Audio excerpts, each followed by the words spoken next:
try and go. So, good evening, everyone. Welcome to another day of Be Agile Scrum, and we are beginning today with the continuation of Friday. I hope you had a wonderful Sunday, entire day, and it's almost end of Sunday. So, let me share my screen, and if you can see the screen, please give me a confirmation saying yes. You can. No. Not yet. Okay. Not yet. Yeah, it's Yes. visible. Okay, cool. Thank you so much for the confirmation. And we are revising the code of honor because we have an intent to get placed, and every intent and objective and goal has to be protected by its code of honor. And that's the reason we have come up with the 6 on which we have agreed upon. And that's the reason we are revising over here to show up live. That is the number 1 code of honor, so that we can be on time, punctual, and be highly committed. Why we do that? Because this is the practice before we get started after getting placed in the corporate of America into IT. Because how we do anything is how we do everything. That's the universal law that I have learned, that I share with you.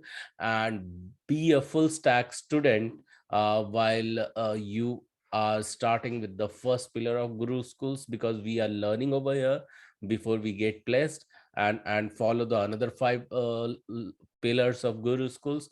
And in that, how we do that, how to be the full stack student by doing all the assignment, doing self research, which I'm doing, that you guys are doing. So that is really appreciable, and repeat what you have learned. The third one is the taking responsibility of the success. If you are getting success on this path, you must give pat on your back. And even if you are experiencing the failure, then you need to introspect and find the corrective area and do the necessary corrective action, so that you can again lead back toward the success. And that tells that every success is the trail of failure only. So yes, and the fourth one is that while doing so all, we require a very hardcore mindset of positivity, and keeping it in always learning mode, and still going complaint free, but yet loading yourself with the gratitude. That is a very, very necessary as a fourth code of honor. And while you are doing so it is important in every single day you increase your receptivity. And for that, remember to listen to Strangest Secret of the World. If you are not listening to it, that is the yardstick that is telling whether you are having the positive mindset or not. Because Earl Nightingale himself says that even if you miss a single day listening to this, it means you are hit by somewhere negativity in throughout the day. So that's the wonderful yardstick, I would say. And remember to follow the golden quadrant of the learning while you are learning, and that is to start with declaration, and then learn, and then draw, and then summarize whatever you have learned. And I am finding, even if you are learning something new and you are presenting with uh, drawing, that is something amazing. So I recently saw Mike's drawing, and it was really great. So it's all about testing and all what he had done research upon. So thank you so much for sharing. So before we get into the learning, let's put your hands together to set an anchor by uttering the highlighted words. So at the count of 3, we are going to clap and repeat this. So clap once, that is the setting up anchor, that is self hi-fi, and then repeating this word at the count of 3. 1, 2, 3, and go. I am a quick learner. I am a quick learner. What Others others What can learn others and can learn master, and master, I too I can do too that. can do that. Awesome. And once again, uh, give yourself an anchor, and then repeat the another highlighted word. 1, 2, 3, and anchor. Because I'm an awesome Because learner, I'm an awesome learner, Today's today's today's learning is learning going to is be going to be super super duper duper easy easy to to me. me. Yes, it is going to be super duper easy, because that is going to be super duper simplified for you. So thank you so much. And while you have done so, remember to be a giver. If you have started your earning, so for earning there is some act you can do, but for learning, always remember to keep ego away. Then only you can develop an attitude of having more, receiving more, and that also gives keeps you spiritually grounded little bit. And while earning is also happening, have an intent of charity, because when you give you grow, and when you receive you survive. So if even if you are earning whatever amount, I would encourage you to start giving away 5% of income or 10% of your income, to the give back to the society. That defines the moment of growth for your financial growth as well. So while you are doing so, always appreciate what you do and what others do for you. And even something doesn't happen to you, because every single step is preparation for the next one. And why you need to appreciate that? Because what you appreciate appreciates you. So on this note, let's get back from where we had left last time, and that was we were entering. Can someone remind me where we were entering, what subject we were entering inside, if you remember? Self-organizing and cross-functional team. Wow, wonderful. That's wonderful attention you had, um Archita, right? Archita, it was Archita. Suchana. Sorry, Suchana.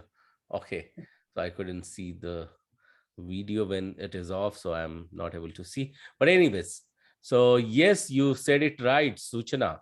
So self-organizing and cross-functional team, here we wanted to enter. So what does it mean? So Suchana, since you were talking, could you please read this paragraph for me, the first one? Okay. A self-organizing team is one that doesn't depend on or wait for a manager to assign work. Instead, these teams find their own work and manage the associated responsibilities and timelines. Yeah, that's brilliant. So yes, so now you are knowing that self-organizing team, do we still need to give them some manager to give observation for them, or to keep observation for them? Do we No, really need them to assign No, their work? No, we don't need. no. no. Yeah, because they can take their own responsibility, and they can check their own timeline, okay, and they can continue their work. So Mike, I heard your voice, so could you please read this second one for me? Yeah, sure. Cross-functional teams Mm-hmm. include all competencies and domain knowledge without depending on others outside the team. Yeah, okay, brilliant. Just give me a second. I think I did not mention Nadim's name as well, so let me call him again. Just Cross-functional teams include all. Gaurav, I've also checked with Nirupama. She hasn't replied to my message yet. I hope she reads it out. oh, yeah, so no worries. All right, so we have still started. We have not. Oh, worries. We'll continue. Yeah. So yes, so you said it right. Cross-functional teams include all competency and domain knowledge without depending on other outside the team. So yes, dependency will be always less. And the third one, which I'm going to tell now, is the cross-functional team is a group of people with different functional expertise working towards a common goal. Yes, in fact, on Friday we have talked about cross-functional team. Do you remember, everyone? Benson? Yes, yes. Yes, Okay. boss. Yes, great. So let's move further. And yeah, this is one Gaurav, line. I would like to add something there. Can you Yes, yes, please go back please. the slide? Yes, Yes, yes. yes. I'm pretty sure Gaurav have taken this session, this topic earlier, but I just wanted to add something here which is very relevant to all of us. When we say cross-functional team, the name suggests that there is a mixture or crossing of lot of skills and backgrounds. So don't you guys think this is very much like our this current batch, where we have people from law side, from law background, from real estate background, from hotel management background, from uh, dance and culture background, and each and every background, and here people have the common goal of getting placed, and for that their your all dedication is attending these sessions and creating your videos, and so this is how we actually have teams from different parts or segments of the IT industry, stating with business analyst, technical architect, testers, developers, So all these things, when we have these different flavors in a team, trust me, it really gives you the best benefit, because everybody has, like all of you have different and awesome experience of your own background, your own earlier profession or your current profession, or total experience, and that ultimately helps you to achieve the goal collectively, right? So I Yes. hope you all resonate and connect with this, because you all are already highly motivated, and cross functional teams actually are as of now. So please correspond to this with your actual profile, with your actual learning, so you'll be really able to understand the concept, and practically assume how the team works, because this is the way how you're working. The actual cross functional teams work in IT industry or other industries. Yes, Gaurav, over to you. Thank you so Yeah. much. Thank you so much, Prerna. Very well connected and very well put through. So yes, that's what we missed in last two sessions, the way you connect the things. Okay. Thank you so much. I was traveling, as I mentioned, but I did miss the session. So Yeah. yes, I'm back with the thing. No Yes, thank problem. you. So we were knowing. Yeah. So yeah. So I think Nadeem has joined. So wait a second. Let me see whether he comes up with the mic. Not yet, not yet. Okay. No problem. Yeah. So we are talking about self-organizing and functional team. So just now we saw that self-organizing team does not require any manager or something. So let's get into the detail of it. So self-organizing team has been interpreted in the variety of ways, and it does not need a manager. It does not need a project manager, and it forms itself without any outside interference. Remember this.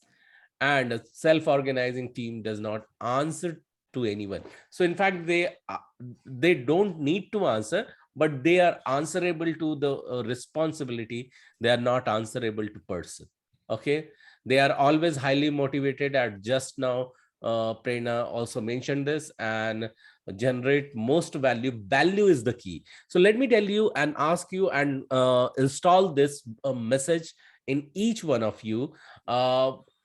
You know what, when you are getting blessed, okay, and you will start earning, okay, always remember, when whatever you are earning, that you will earn and make money, that will be a very fractional amount, okay, that will be very fractional amount of the value you will create, not for the position. Okay, so even if you are joining to some position uh, whose market value, or say market salary is somewhere around 90K, okay, but you are doing a job of 25K. Ultimately, this has been tested in the past with some other people, that somewhere nature gives you back what you put through, what the output will be, the input you will get. Okay, so always depend what you give. So as I said, that when you give, you grow. So in the similar manner, what the value you will add, that you will get through. Okay, so if you have joined as a Scrum Master, and the value in the market of Scrum Master is 100K, definitely you will continue to get your 100K if you are putting the value of 150K at your work. So whenever you are getting on and start working, always remember to keep adding value wherever you are working. It doesn't mean that when you start working, you have to just complete your timesheet. Okay, this intent doesn't work in long run. Okay, it ultimately reverts back and give you what exactly you are doing with your job. Okay, in honesty. And that's the reason I wanted always to put this, that money follows when you continue to add value. Okay, so always remember this thing of adding value wherever you are getting place. Think of the end customer. Okay, imagine if you are working for a banking industry. Okay, or in healthcare sector. Okay, some product has come up. You were just product owner or scrum master or part of development team. Some testing was missed. Okay, and you being a manager or scrum master, you ignored few things what was missed and which was not green, and still it reached to the live environment. And you or your family member being the end user, you purchase that, you happen to purchase that product which really doesn't work at its at its level, because it is a prototype or you are the just first customer. You happen to purchase that. So this is a hypothetical example. Another hypothetical example is that in the banking industry. So if you are the end customer, you happen to withdraw some amount, and some error was there that instead of 500, it always gives out, the ATM machine always gives out $5. Again, another hypothetical example, because it was missed. So any error may impact the end user. What if that end user would be you or your loved ones? Who will be at loss? Think of this loss and the pain behind this loss, and again following up with bank or hospital, or whoever's this product would be. So what the person will undergo, when you will experience this, when you will realize this, then you will be able to connect very well that what you have to give once you get blessed. Okay, and that's the reason from where the value comes in. Are you able to connect with this, everyone, whatever I Yes. said?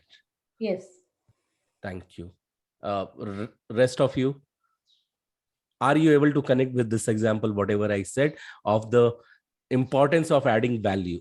Yes. Thank you. Thank you. So I just wanted to hear yes from everyone. So I couldn't hear. So just so Archita, Benson, and others, Mehul, and Yes. thanks. Let's move further continuously, because I always give this example and take a little pause. So Prerna, would you like to take the next slide in your way? Definitely. Yeah. Thank you so much. So yes, we have been learning so much about this self-organizing and cross-functional teams. One point I would really like to highlight is we have to actually understand the practical way how they function. Okay, because we all, as humans, as coming from different technical, educational background, all function in the similar manner, right? We have friends who are from different backgrounds. We have family members working in different industries. So all together as a team, we all are self-organizing as well as cross-functional team. So my personal policy is when we apply this all these what I would say terminologies, or in real life, when we associate them in real life, it is very easy for us to understand how they function, and it's very easy to retain all these concepts in the memory. So I'll just request Nadeem to read out the first 2 points for me. Yeah, Nadeem, can you hear me? Yes. Yes. Yeah, sure. Thank you. Self-organizing and cross-functional teams. Cross-functional teams has access to all the skills necessary to effectively deliver value to customers. A cross-functional team does not have to consist of all generalists. Okay, okay. Thank you so much. So, see, these lines are pretty self-explanatory. What it states is that cross-functional teams already has access to all the necessary and effective, skills to deliver the value to the customer. It simply means if you're working in this team, this ultimately means that you are the expert in your field, like you're one of the go-to person from your skill, who is capable, who is able to deliver what is being asked for, right? So for example, I am per se a technical architect. Then I know my field, I have enough experience, I am the one of the masters, if I have to call it that way, to convey the idea of that particular skill and experience, right? So try to understand, guys, why we have this high level of skilled people or team members in this team is because agile, as you all know, is such a short, I would say, short time, or with such a tight schedule kind of work environment. So we really cannot afford to waste or to indulge or involve our time into so much of learning during the development. Definitely post delivery there is a learning curve for each and everybody, but to deliver to the customer, we have to assume that we have the best people with us and they are giving their ultimate best, right? So these two lines simply means that there is no scope for generalists, as in there's no scope for people who are not so expert or not so skilled in their field or their technology or their work. So we have all the I would say specialist and skilled people who are required for this job. Okay. I'll just request Suchana to read out the next two lines. Yes. A cross-functional team also doesn't have to consist of all specialists. Mm-hmm. You will generally find that a cross-functional team consists of a mix of people who have some knowledge about a lot of different areas and Mm-hmm. others who are stronger in one area but are willing to help out in other areas where needed and when they can. Okay, very well said. Thank you, Suchana. So it simply means, though we emphasize, though we highlight that we need experts and we need skilled people, it doesn't mean out of 10, if you have a team of per se 10 people, all of them have to be expert. Some of them, not all, some of them, maybe out of 10 or 2 or 3 people, they can be, jack of all and master of none, kind of like they can have knowledge of more than one skill. They can have experience of variety of technology or other skills. So see what happens if we have people only skilled in their technology or their field. Many a times how to build that particular team, that can be a question. So that's why we have 2 to 3 people. I'm just giving a number random. It can be one, it can be four.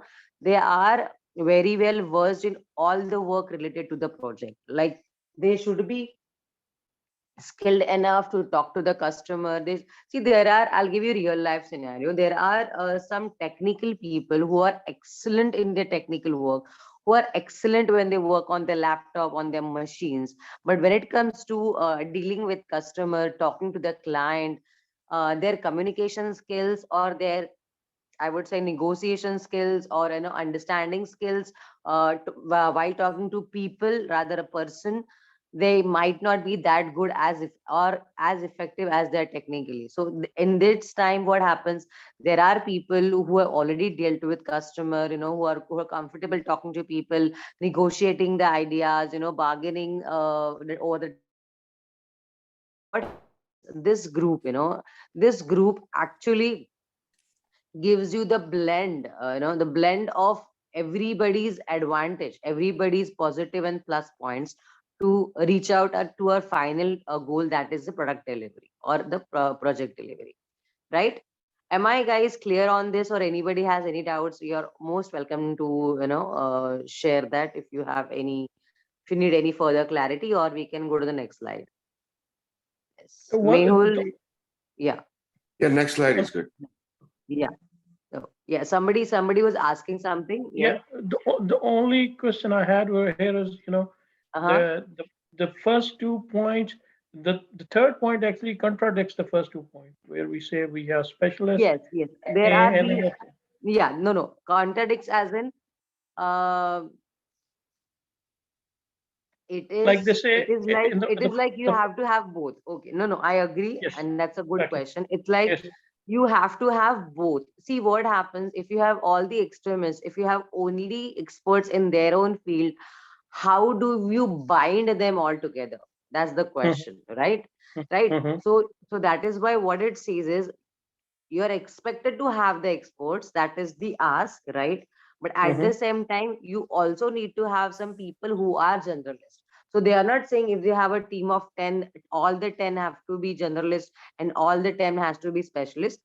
There has to be a proper blend so the team can function well towards the delivery. That's the okay, question. okay, Yeah, am I good? yeah, yes, Yeah, Mhm. thank you so much. Yeah, you know, yeah. Gaurav would like to add something here. Yeah, just wanted to say, when you will reread, you will find it says that it does not have to. Means not necessary, it has to. right, Means, it has, so yeah, so as Prerna said, that blend is the keyword you can take up. So okay. yes, go ahead. Yes, Prerna.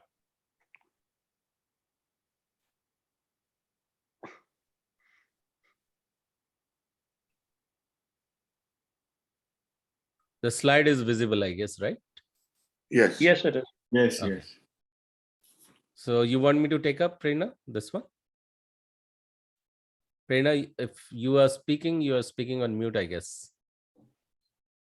Yeah, I guess the network fluctuating. I guess. Can you please Okay. take this? I'll Oh just yeah, yeah. check with my wife. So how Thank does it you. help, guys? So cross-functional team can be viewed as a team of cross-functional individuals with different functional and domain experts. So as at the starting we said that someone is coming from culture and dance, someone is coming from hotel management, someone is coming from real estate, someone is coming from a different sector altogether, from healthcare or somewhere. So this is how we are finding that every individual with different expertise and domain are coming together. For example, if one effort is weakening a sprint cycle, then in a cross-functional team, members with stronger skill can associate and work with other team members to complete the sprint on time. So imagine if someone is very good with analytical skill, someone is very good with the writing skill, so they come together in one BA team, and someone catches what was missed during the discussion, and the person has captured in the writing or not. So everyone is complementing each and other one. So that's the way product owners excuse me,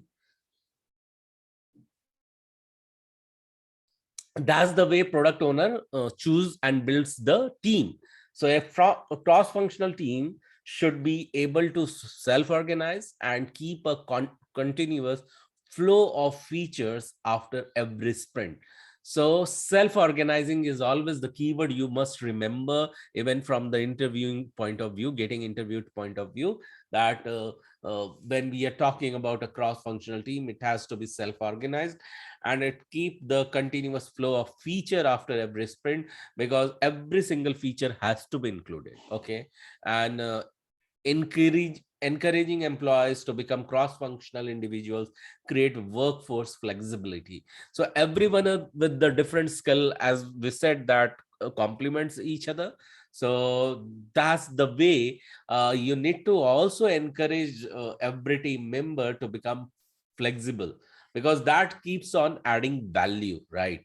And the last but not the least in the least not least in the least, okay, expertise in one area and shallow experience across the board help in lowering defects and speed up cycle time. So ultimately, when you look at it, you will find that everything is connected with the quality. Okay, so we have to speed up the cycle of delivery, as well as we have to lower the defect. With the less error and high quality, we must deliver. Okay, so what is the keyword? High quality and less Quality. error. Yes. Yeah, so you must remember this. So that's the reason we hire such people, bring them together and start working. And how does it help? So it helps the cross functional team to reduce the 7 kind of wastage. So the wastage could be delays, the wastage could be defects, the wastage could be half work done, the wastage could be paperwork and switch off the task and the handoffs and the extra feature that was not included. So it helps, and it binds everyone together. Okay, so this is how it helps. Yes, Gaurav would like me to take this slide. I checked my Wi-Fi. There was little fluctuations. I'm back. Okay, Yeah, okay, please go ahead with this one. Yeah, sure. Can we go back to the earlier slide? Have you taken that? No, yeah, I I was took that. I took okay. that. Fine. Then we can go to the next slide. Yeah. Yeah. Okay. So I'll request Benson to read the slide for me, please. Sure. How does it help? Cross-functional team members develop the process they will work together. Right. The, Mm-hmm. the business Go ahead. domain experts in the team gives continuous feedback, which helps to shorten the cycle time and guides Mm-hmm. the team members when to stop overdosing on a feature so that business value can be realized in a timely manner. Right. Mm-hmm. Cross-functional teams are more productive than teams with similarly skilled people working on a similar projects. Perfect. Very well said. Thank you so much. Thank you. Yes. So yeah, right, welcome. So what does this mean is cross-functional team members develop the process they will work together. As in, see, for example, try to understand when we go to school, okay, there are people from all the different backgrounds. Okay, when we are kids, somebody's parents might be teachers, lawyers, maybe IT professions. So we all are all come as a blend, right? And as a school, in a college, wherever you come and find people from different blends. So what happens?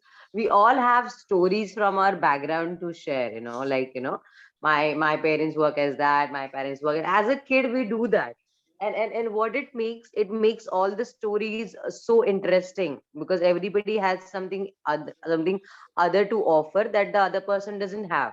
Okay, so that is the fun part of it. But in reality, when we have this cross functional team, what it means is that it really helps each other to work on their line items, and it gives them a very good perspective. Like in the second points, what it states is there are experts, domain experts. When I was talking about a business, sorry, technical architects, domain experts, what happens? They keep giving you constant feedback. Like for example, it's like having your elder sibling in your team, in your school project, when because of their experience, their earlier work, they'll keep giving you the feedback. Okay, you're doing this fine, you're spending too much time on this, you need to fasten, you need to fast track, you need to give emphasize on this particular point. So what happens is like having your own guide mentor within your team to ensure that you're on the right path, ensure that you're working with proper timelines, ensure that you're working in a proper organized way. So this is the example. So this is the and benefit of having a skilled and expert people.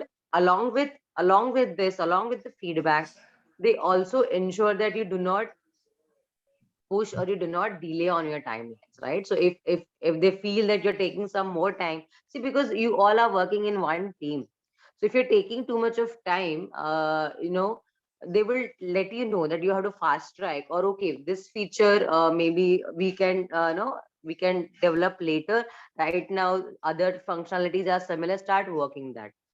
So the point I want to highlight is you have constant 24-hour 7 no 24/7 feedback to you, guidance to you, so it really allows you to perform better. Do not think of it as a organization level senior junior feedback. It's like a team level feedback, team level guidance. It is really very beneficial. You are very focused, you know, you can trust the team member, you know they are the expert, and you definitely take their feedback and work on that, and that is very helpful for the entire team. So this is what we are trying to understand. I really like this word, stop overdosing. It allows you to stop overdosing. Means, sometimes I'll just give you a simple example. As kids, when you have homework, many of you have kids, you might have siblings, or even you as a kid, we used to always give so much extra time to the drawing homework, to the crafts homework, kind of sidelining the actual important subjects along with that. So then your parents or your sibling used to come, hey, hey, okay, now finish this, and let's go back to maths or science or whatever subject they wanted to learn, you had to complete on. So this is what happens. Sometimes the teams really get into the flow and start working maybe on the looks and aesthetics part of the feature, wherein the actual part, the functionality part, the technical I would say advancement part might get sidelined.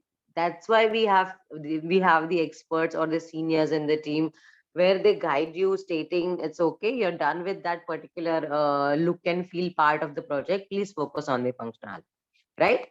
So this really helps everybody to achieve the product delivery part. And definitely they are more productive than the teams with similarly skilled. I just gave you an example in the school that we come from different background, we have different stories, we have different things to share. I'll give you a simple example. When you go to any big school, there are people from different ethnicities, different backgrounds, just to relate, someone might get a paratha in the tiffin, someone might get idli sambar, someone might get pasta, someone might get puran puri, someone might get sheer kurma, if I have to say, someone might get some shira. So you imagine, even right now, imagining all that in tiffin gives you so much of blend. You feel happy sharing and with your friends, and enjoying those bits and pieces. Same way, imagine having people in your team from different backgrounds would have awesome flavor to your work, and it really practically works. It's not only a theoretical concept, it's a practical concept. You might have actually realized it in real life, having friends from different background, having colleagues from different expert backgrounds. It really helps. So yes, Gaurav, would you like to add No, something? we'll continue from Sure. here. Yeah, so very well connectivity established. Yes, and another Yes. slide will help you to understand that how you can identify that there is a pool of all the functional teams sitting together, but they have Yes. been picked, and a different cross-functional team has been created altogether as a part of This is developing quite the. easy. This is quite an easy example wherein you see all these similar functionality people in the same color. Like we have system analysts and developers in blue, and testers in yellow, and other one in light pinkish. So this is the same team, but how the cross functional team? See, look at them, how variety and how colorful they look. We have each or minimum two, three from every team, depending on the requirement, and this is how the cross functional team looks, and they function accordingly. Yes, Gaurav, I think this is quite easy to understand. Guys, please, if you have any doubts, you're most welcome. Please feel just reach out and ask us. Yeah. Yes, Gaurav, we're good on this slide, unless you want to add something here.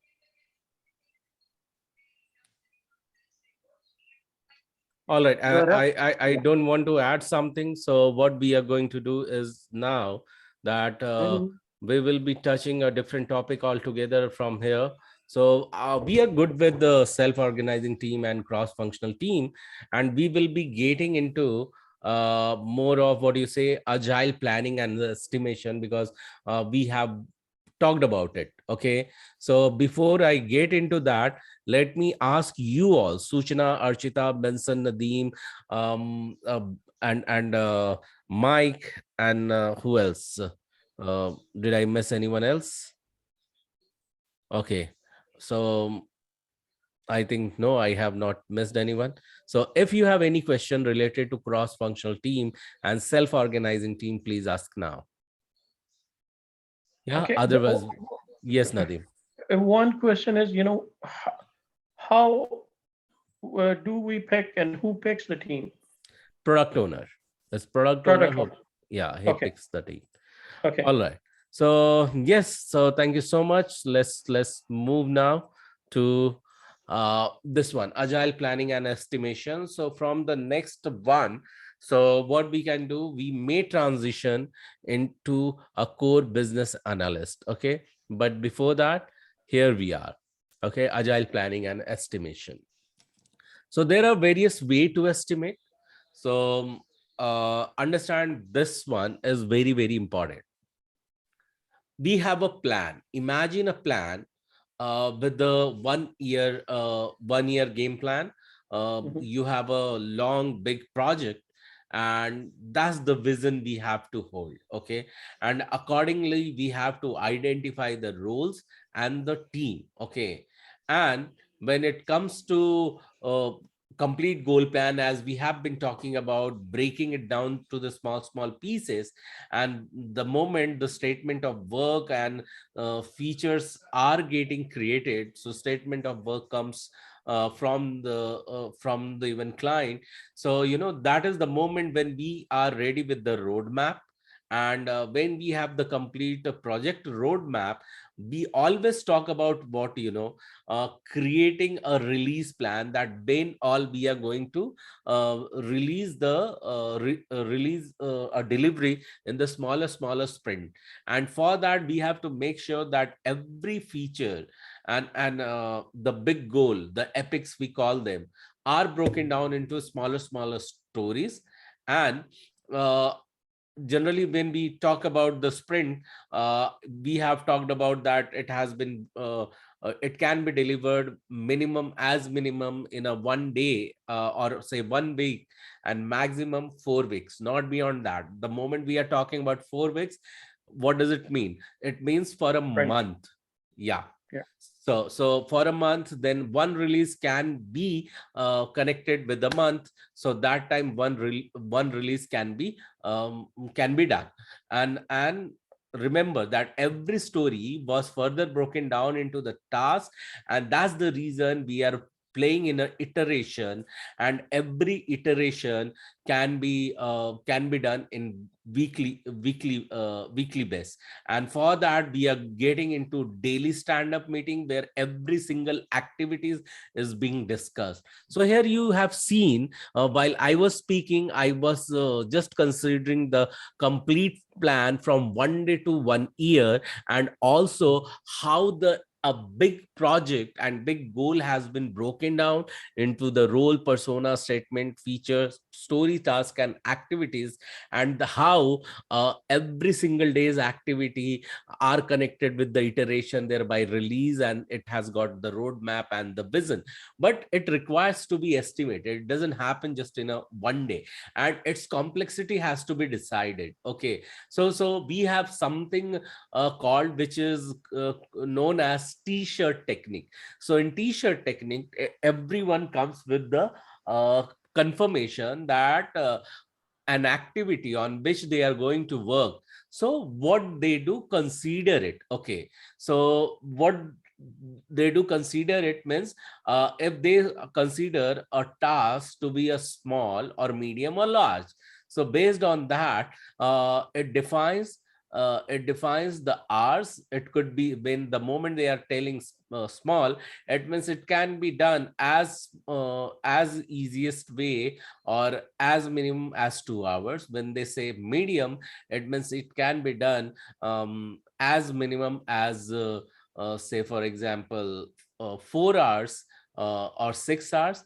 And the moment they say large, it means it can be done as long as 8 hours or 24 hours. So how we do define that? So we define that based on that what is the size of t-shirt is equal to based on hours, and it may slightly vary from the company to company, because they understand the frequency, they know the plan, they know how fast and how what will be their acceptance criteria. And based on that, what is the complexity? The complexity can be defined in the Fibonacci series. So I hope everyone know what is the Fibonacci series. Do you know what is Fibonacci series? Yeah, everyone. Okay. No? So, Prerna, could you please tell them? I'm just coming back in a moment. Someone is at the door. I'll have to open it. Yeah. Yeah, sure. The Fibonacci series basically means that you have a set of numbers, and all the numbers, the predecessor and the subsequent numbers keep adding themselves, and the next number is formed. So, just to give you an example, the Fibonacci series starts with a 0, then a 1, then the summation of 0 and 1 is 1, right? So that would be 0, 1, 1. So the fourth number would be 1 plus 1, 2, right? So the sequence goes as it's just like adding the two earlier number in the sequence, and the summation of that number goes as the next number. So it's 0, 1, then 1, then 1 plus 1 is 2, then 2 plus 1 is 3, then 3 plus 2 is 5. So this is how, honestly, it's an exponential series of number, right?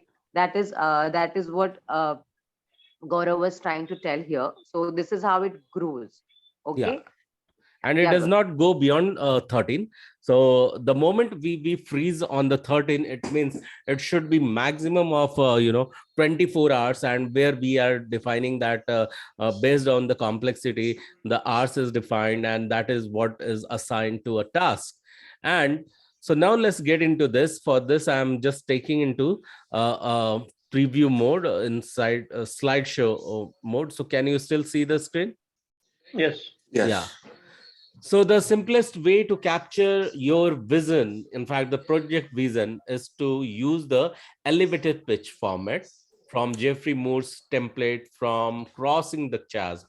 So what it says that how do you define a vision, in fact, a project vision for target customer, for a bank user, who statement of the need of the opportunities, okay, who wants to deposit frequent money, okay.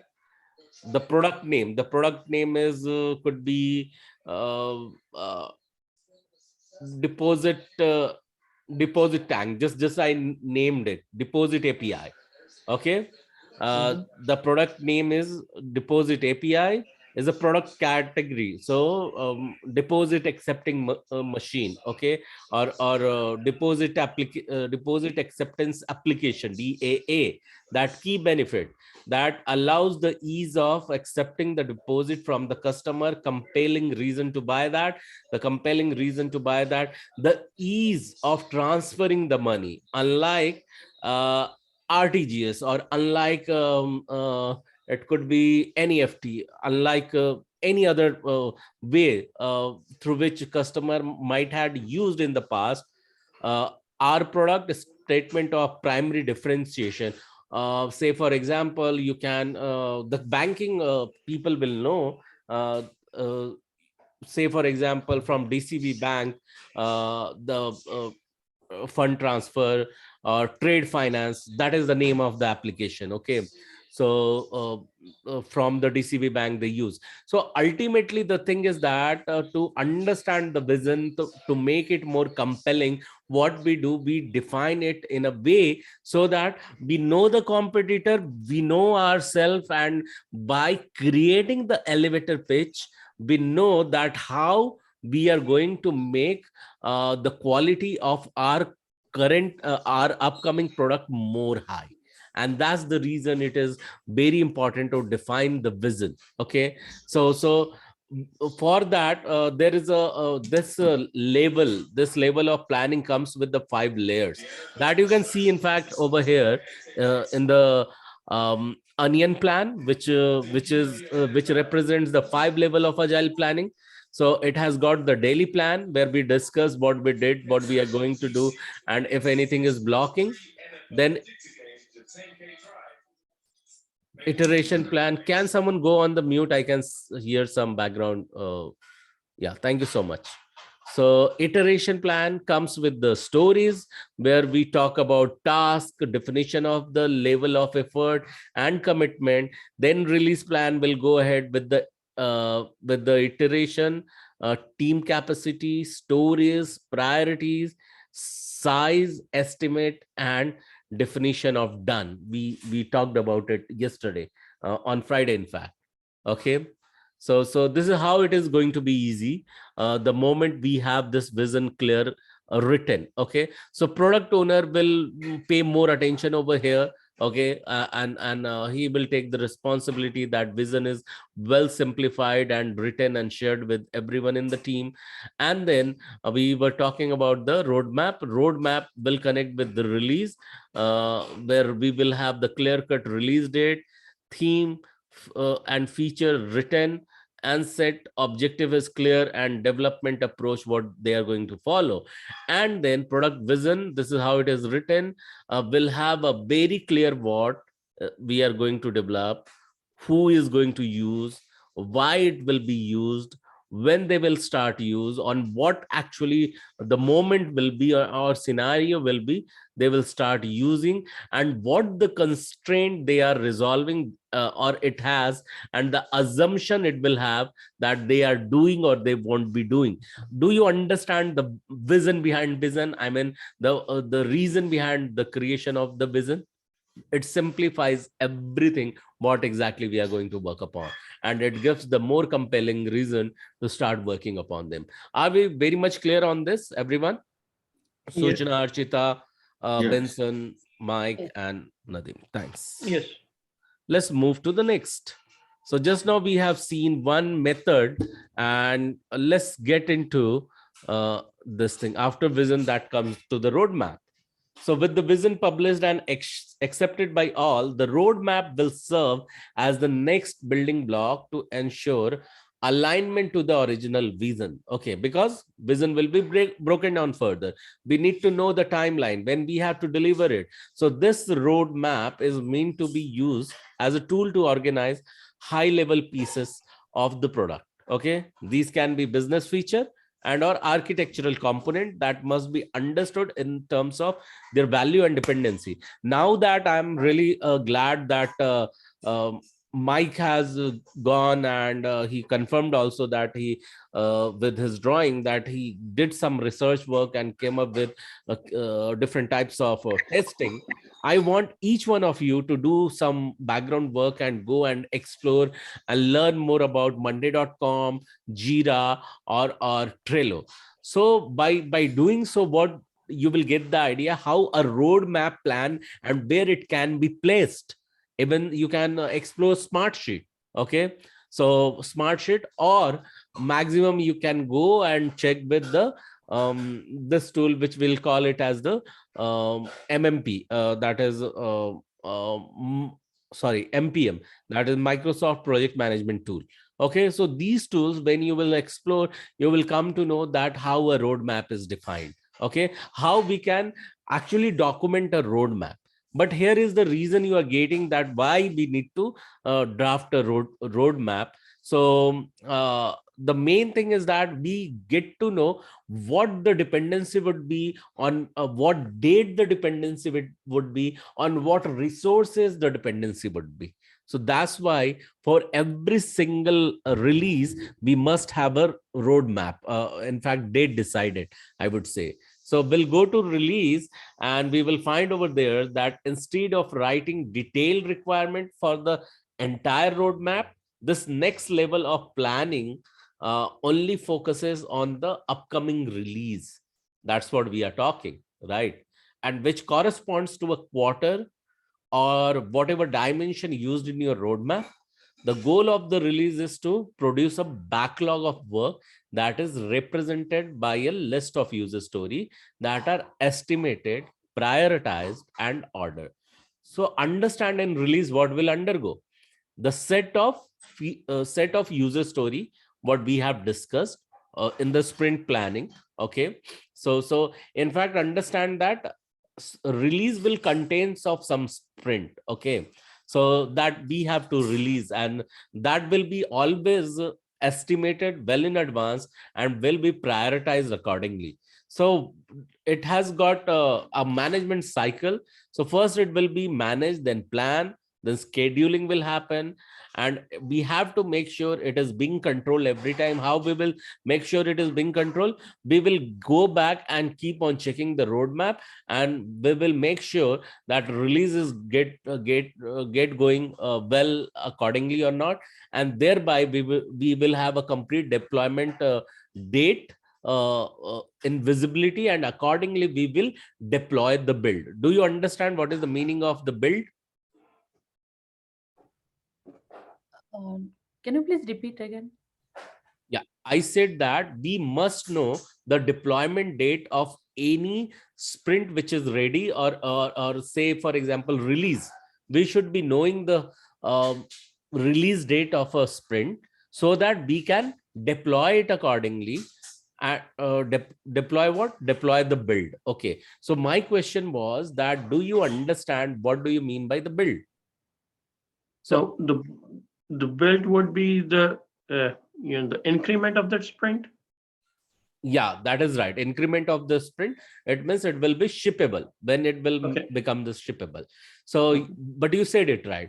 So understand, first a release has to be managed. Okay, first it will be managed, then it will be planned, and then we will know the scheduling, and we will have a complete holistic picture of the control by looking at the roadmap and knowing the dates and all, Suchana and Archita, and making sure its testing has been done well in time, so that we are very much clear that when we can ship and the deploy this release into the customer environment. Okay, so that we can move to the next one. So build deployment means what? Whatever the set of the work has been done, that will be packaged together, and from testing environment. Why testing environment? Because in the working scenario, the testing environment will be the last environment where the in-house team will complete their work. Now the same thing will be mirrored. Okay, the same thing will be deployed. Okay, will be moved. We are not using the word move because the same thing will be reappearing, right? And that's the reason I'm telling that it will be deployed, or it will be mirrored into the customer's environment. Now the customer's primary environment could be the SIT, system integration testing environment, for which we have already spoken up. Do you remember we have spoken up about it in the past? And UAT, user acceptance testing environment, and then production environment. Before that, production, which we call it also as a live environment. Before production, it is pre-production. Okay, so are we clear on the build and deployment part? I just want to know. Yes. Thank you. Suchana and Archita, what is from you? Yes. Okay, thank you. So great, we can move next. So this is what iteration is. So every single iteration means every single user story can be considered as an iteration. Okay, so it has some phases. So first it is defined. Okay, a user story is first defined, then it is planned, then it is tested, and when it is tested, there it defines that its development is complete. Okay, so but in fact first development will come. So here you see that is just you can alter that. Development will go first and then test will come next. And how testing will be considered, its acceptance criteria will be defined. I am sure that you must be remembering the acceptance criteria last we discussed against the user story. Do you remember that, everyone? Suchana, Arshita, acceptance criteria, do you remember? No? User story, do you remember? Yes. So immediately when we were discussing about the user story, and we discussed the format about it, we also discussed that time the acceptance criteria, where I gave its format as a given, when, then. Given, then statement, then when, then statement, Yes. Yes. then a statement. Yeah, fine. So that's the acceptance criteria. So we make sure the acceptance criteria is met. Okay, and then the sprint review happens. Not review, but the story review happens, not review of the complete sprint. So if this user story has been completed with the definition, then planning, then testing, development, acceptance, and the review, it means we can move, it can be incremented and we can move to the user story. So this is how this is called as iteration 1, 2, 3, because every single user story will undergo the same process. So when you will read it, you will understand that the iterative approach simply means that the work is time boxed into a set length of time. Okay, so 3 user story or 3 backlog item can be completed in 1 sprint.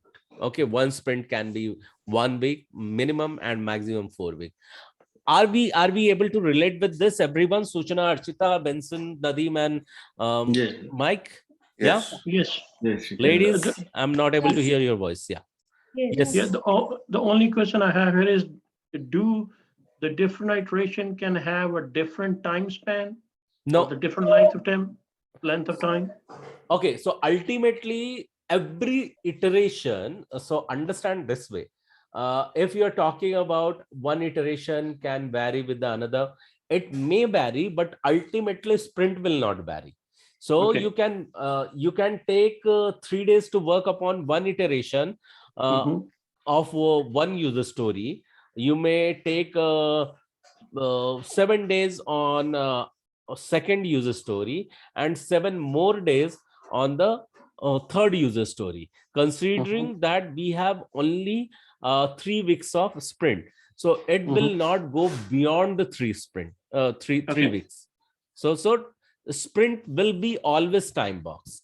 Okay, you may take time for different time for different feature, but ultimately whatever you are taking up, you should be knowing that 3 features we have to deliver in 1 sprint, because that's what we have decided in the sprint planning meeting to deliver or to ship. Okay, are we clear on this, Nadeem? Yes. Thank you. Let's move further. So daily stand-up, user story we have seen. The user story can be written as a user, I can do this activity so that business value we want to achieve. So as an actor, I can perform so that why, and then acceptance criteria. So acceptance criteria will go against the user story. So business analyst, you must know that when the user story is framed, underneath that, you must include acceptance criteria in the comment. Okay, so where you will mention, given the initial context could be about what user want to do. Okay, and when the event occurs, when he feel like doing so, when he feel like withdrawing the amount from the machine, then ensure one outcome, and then the customer will have the cash. Okay, so this is all these all should be weaved under a acceptance criteria. Okay, are we good on this? We had seen this with the example of this what with the example of what, who remember that? Flying. Fly agile airline. Fly agile airline. Yes. Yes, exactly. So I think okay. So here we are getting into different types of estimation, and once we will talk about this, I think that will complete your what Scrum, and that will help us to move towards business analysis details. Okay, Mhm. so estimation, we have talked about t-shirt sizing while ago. Okay, and we have a different methods and different estimates. What you are going to look at over here, these are not only the method using you give your estimation.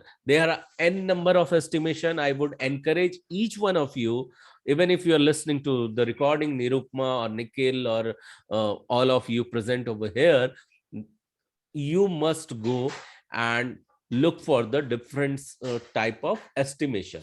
One technique is called as Delphi based. Delphi is nothing. Delphi estimation technique is nothing, but it is experience based. If you know already that this type of complex software or complex application takes 2 weeks of time to develop or test, you being the part of development team, representing the business analyst or testers or developers, accordingly you will you can share your experience that in past I have worked with similar kind of component, and it took me 24 hours to deliver. So 24 hours doesn't mean the continuous.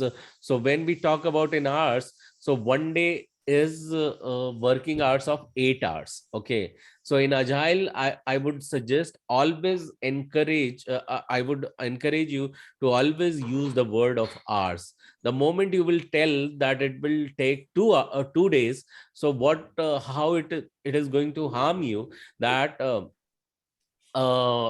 this thing, what do you call, a sprint is made up of weeks or certain time. Okay, certain time into weeks, and weeks are divided into days, and days are into 8 hours. Okay, so there will be a chances that you miss up on the planning and estimation, and you will quote a very different, and you may get engaged throughout the day in a meeting, or in some different discussion, and you won't even get time to complete some activity, and 2 day will be passed, and at the end when you will be asked, you will won't have any answer, because you were busy in some other activity. And when you are marking those activities in inside your timesheet, or inside your logging the time active against the activities done in Jira, or some other tool, what is going to happen, you are not justifying the estimation which you gave against one task of 2 days.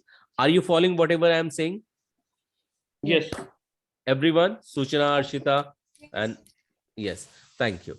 So that's the reason when it comes to Delphi based, like Delphi technique, use the hours. Let's again story point we have discussed, when we were talking about the Fibonacci series, that it does not go beyond 13. Okay, that also defines the hours. So this is also called as story sizing. So story sizing will get the story point. Poker planning, where you will see the different cards from 1 to 100. Okay, and depending upon how long you think the things will take, the moment things will go beyond 13, it means that project or that user story requires to be broken down further. Okay, and that is why the person is pulling out beyond 13 or 20. Okay, so remember that in the poker planning meeting, every card will define the kind of estimate you are providing. And what exactly happens in poker planning meeting, everyone pulls a card. Say for example there are 4 business analysts, or say for example 3 business analysts in one team, and even if it is cross functional, 2 tester and 3 developers. Okay, every single person will be giving their estimate. Okay, every person will be pulling out a card and showing them to the product owner. Product owner will just take an average of that developers, from testers, and from business analysts, and he will conclude the total hours one user story is taking, and accordingly he will publish the plan. So this is one method of showing it. T-shirt sizing, I have spoken. Now another one is called as dot voting. So in dot voting, what exactly happens? There is a whiteboard or just a board with multiple sticky notes, and every sticky note will represent so every sticky note will represent a person. Okay, a person, or say that uh, consider is that every single yeah, I'm right. So every sticky note will represent a person. A person will go, and beneath one user story he can put his own dot, and he can represent what does exactly he means. So he may go ahead and mark 3 dots under one user story. Okay, that means it defines it, he is giving his own estimate. At the same time, the another person will go ahead and put another dots. So every single dot is defining the kind of estimation he is giving for a work which has been proposed, which has come. So this is how this will be again played in the sprint planning meeting. So even the estimation will be asked inside the sprint planning, but sometime when we see that it is going beyond certain hours, okay, beyond certain hours, that time we can split this sprint planning and estimation discussion on the later day. So on this note, I just wanted to ask if you have any question, guys. Okay. And I also want you to go back and explore it again by your own, so that you will have more enhanced confidence about it. Yes, Nadeem, you were asking Yeah. something. Okay. In the story sizing method, when any a person would pull out a card, he would be suggesting how much time would he need for his job, the job he's doing. And everybody would pull out the cards for their respective responsibilities. That's true. That's true. Okay. So and product owner will just take the average of that, and accordingly he will take and go ahead and publish it. Okay, cool. So now what we are going to do is this. So again, further question, anyone? Mike or Benson? Nope. Suchita and Archana, I would still request, but from all of you guys, go ahead, listen to this and explore a little more on this, okay? Because that gives you more power and control on this topic, and you can do really, really, really well to grasp it and represent it, okay? And represent it. Yes. So that's why I want this to happen from your end. So just give me a second. Let me share the screen and pull the next slide for you. Yeah.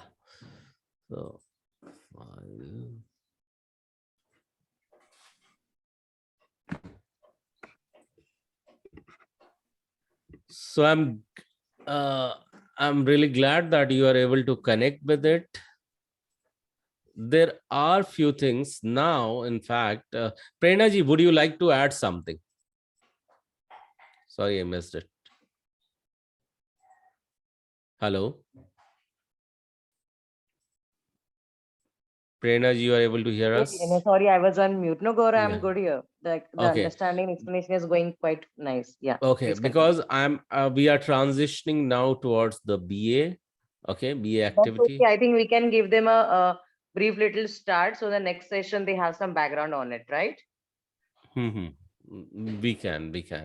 Okay. Yeah. Oh, okay. We are touching the time as well. Yeah, no problem. Yeah, someone is saying something. Okay, so next, what we are going to learn, that I'm going to tell you, we are going to go deeper and learn the business analysis. Okay, and what is business analysis? Why it is necessary? What is the history of business analysis? Okay, and what exactly it does. So, like Scrum, for Scrum, what we have? Scrum guide. You remember that, everyone? We had talked in the past that for every single unit or every single activity, we have some set of boards or some control board or some organization who handle the activity from the core. In the similar manner, for Scrum organization is there, and they have something called Scrum Guide, which is well mentioned with the 4 values and 12 principle on their website.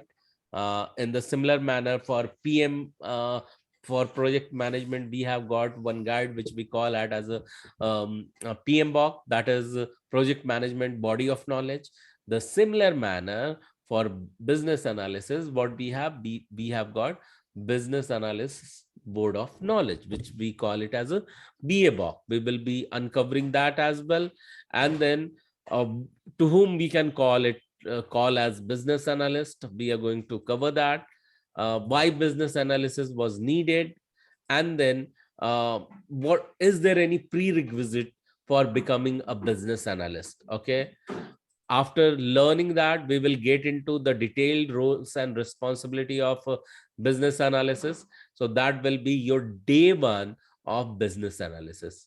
Do you have any question before we proceed further on this topic, guys? No. Yeah. So since we don't want you to overdose, as that's the thing we also refer today, so we will take pause over here and then we will get into the BA thing. So ultimately, this is what this is. You can understand that this should be total 18 to 24 session, and we are today on day what? On 9. 12th, we are on day 9. So I think we will be able to wrap up well. Okay, this was in fact the 10th day, not the 9th. This was somehow typo. So anyways, so no worries. So if you don't have any question, I would say go ahead and explore more. Okay, repeat the session on YouTube video. The recording you can listen to. I think recording is going on. Yes, you can listen to the recording. You can also listen to other videos, and also explore more, I would say. Okay, always come up with the the summary part.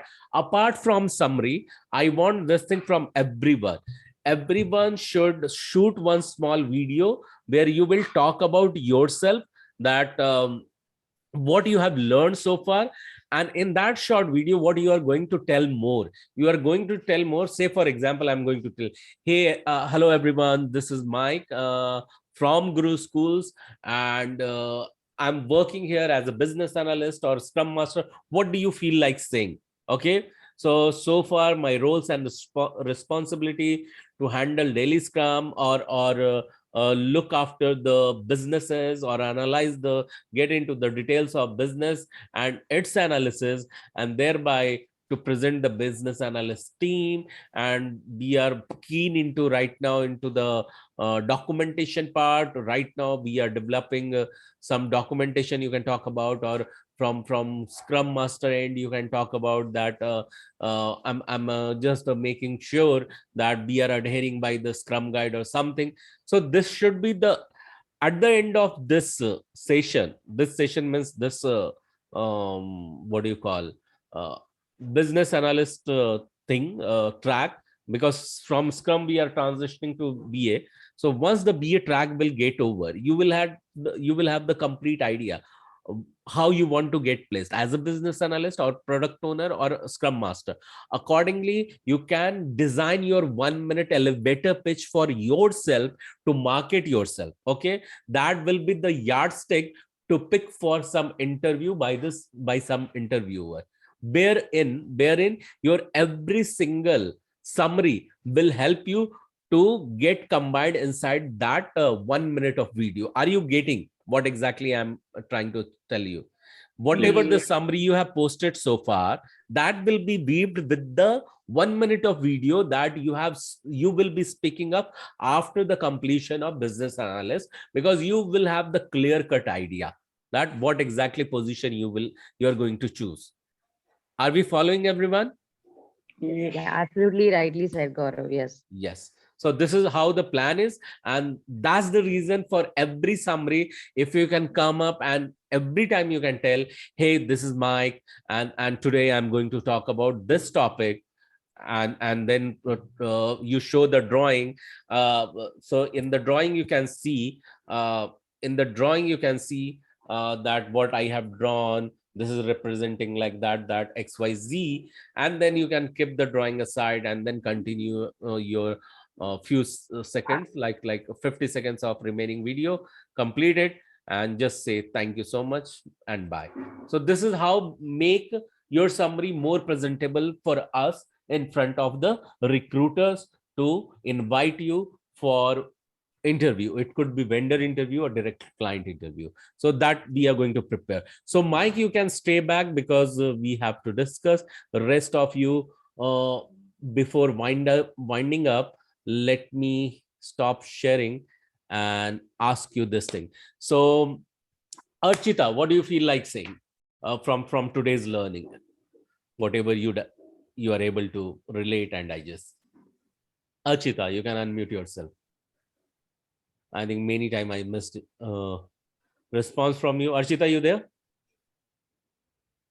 I think you are speaking on mute, Archita.